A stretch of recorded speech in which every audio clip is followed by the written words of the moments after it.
dog eat dog and go for the throat type of mentality that we've grown with and say this is the way it should be. It's not the way it should be. Something wrong with it. There's something terribly wrong with it. And that's the fundamental flaw that the Gnostics saw. They didn't hope for a political or an economic revolution to do away with the unfairness within the system. Their rejection was not of one form of government to replace another form of government or one type of religion to replace another type of religion. Their rejection conceived of the entire prevailing system. It all was corrupt. It all had to go. You look at, turn the television on. All that you've ever seen is people killing one another, dropping bombs on one another. It's not little Somali babies that are starving to death. It's little babies that are starving to death. And I hear people on television, our country should not be doling out to those foreigners. There are no foreigners.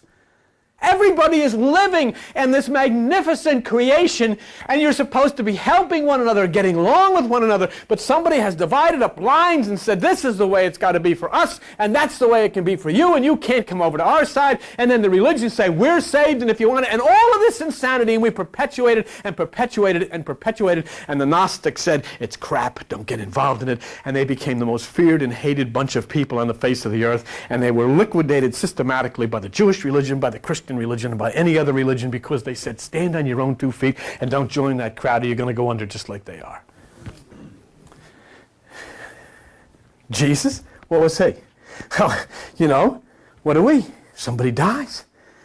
We go to the funeral. Don't we? Do you ever go to the? You in, everybody's in the room. They make the funeral parlors look like living rooms now. Very nice. And you go and you look at a box. Oh, he really looks good. Yeah. I've never seen him looking quite so good. Here's a guy laying there with newspaper in his cheeks. Got half a suit on. Did you know they only have half a suit on? I just put the suit on the top part. Boy, that's neat. Really cute. And he's in a box that costs $6,000. Do you know what you could do with $6,000? This guy's a dead body in a box with $6,000 with half a suit on, a newspaper in his mouth. But we've got to go. They're all lined up in the cars. Everybody get in line. We can go through red lights and everything now, John. Oh, this is great. Here I come. Hey, I got my lights on. Policeman stand there. Great, isn't it? That's our tradition. Go to page 783. Let me show you something. The rest of it's in Matthew chapter 8. Matthew chapter 8, page 783. I think Jesus must have obviously been a Gnostic, because they asked Jesus the same thing. Jesus says, hey, you want to follow? Matthew chapter 8, verse 21. Another of his disciples said, Lord, suffer. In other words, allow me first to go and bury my father. What did Jesus say?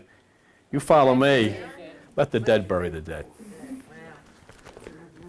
Let the dead bury the dead. Was he being hard and cruel? No, that's mysticism. That's mystical talk. He's saying there are things that have to do with life. You are alive. Concentrate on this first. There are priorities in your life. Your priorities are not out there. Your priorities are in here. Because the longer you neglect in here, what you're simply going to find is that you've gotten old and you've missed it. Every day that you don't spend some time in here is a day that you've lost and you're further behind, until finally if something happens, the physical body dies, and you've got to come back and do it again and try to gain that ground, because the entire vineyard is planted in here. The seeds are planted in here. There is inside of you, in the right hemisphere of your brain, that thing which you've known to call God, and it is waiting for you to open those temple doors so the doves and all of the peace can fly, so that sun can come out in the eastern side and bring springtime and color to your life. It's all there waiting for you to activate it, just as you throw a switch and turn on a light. But you've been told and conditioned by the systems, don't do that. Have you ever found it strange? Don't go near that which is within yourself. Because you know who's inside there? In that right side? She is. Sophia. Wisdom. Knowledge. The feminine principle of God, which is the Spirit. And I'll tell you something.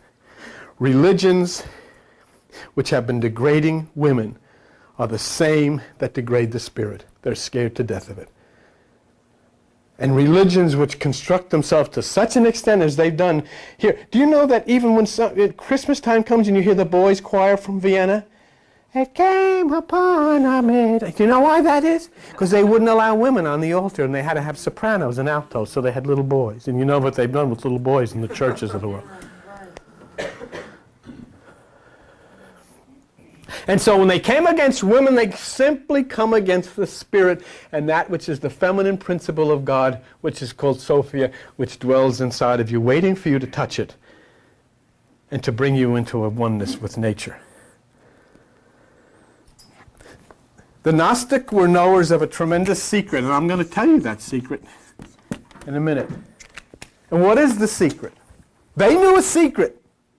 And the secret was a terrible secret because it was deadly to the rulers of the world's religions and the world's governments, and they were killed for this secret. And I'm going to tell the secret to you, and I'm going to reveal the secret to you from the Gnostics. Because the ones who profit from the established traditions of society could not allow people to hear this secret. It was too dangerous to them. So they oppressed and they killed them. I'm going to read you the secret of the Gnostics right now. Quote, human life does not fulfill its promise within the structures and establishments of society.